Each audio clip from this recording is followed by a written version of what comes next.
अस्सलाम वालेकुम, कैसे हैं सब? उम्मीद है सब ठीक-ठाक होंगे।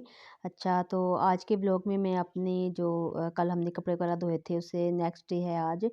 तो आज वो जो हम सारे कपड़े वगैरह समेटेंगे, वो भी मैं आपके साथ शेयर करूँगी और साथ में जल्दी से हम बनाएँगे आज गोश्त और करेले की रेसिपी भी आपके साथ शेयर करनी है। तो चलें फिर स्टार्ट करते हैं। मैं अब किचन में आई हूँ, तो गोश्त में जो है वो थोड़ा-सा ही हमने बनाना है, तो गोश्त में मैंने लहसुन अदरक का पेस्ट और प्याज़ डाल के बॉयल होने के लिए रख दिया है।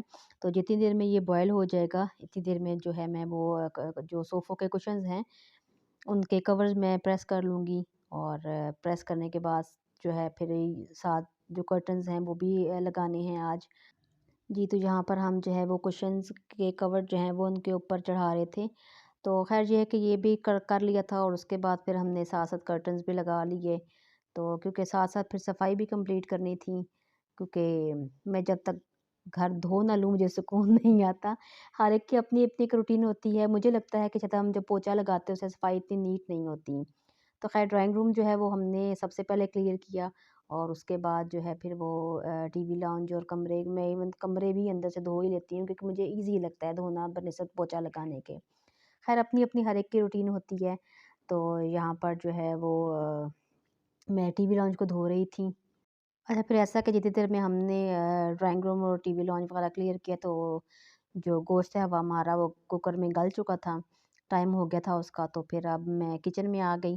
तो यहाँ पे सबसे पहले जो है वो मैंने थोड़ा-सा ऑयल लिया है, क्योंकि करेले जो हैं वो नमक और हल्दी लगा के मैंने रख दिए थे, तो अब उनको भी धो लिया था। तो सबसे पहले जो है हम वो करेलों को फ्राई कर लेते हैं।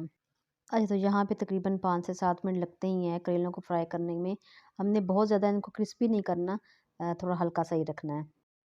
अच्छा, तो यहाँ पे मसाला में मैंने नमक, लाल मिर्च पाउडर, हल्दी पाउडर, गरम मसाला पाउडर और धनिया पाउडर, साथ में जो है वो सौंफ और थोड़ी-सी जो है वो गरम मसाला लिया था।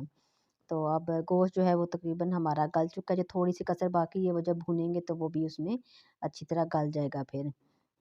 अच्छा, यहाँ पे फ्राइंग पैन में ही मैंने जो है वो थोड़ा-सा ऑयल डाला है और इसमें सारे जो स्पाइसेस हैं वो डाल डाल दिए हैं।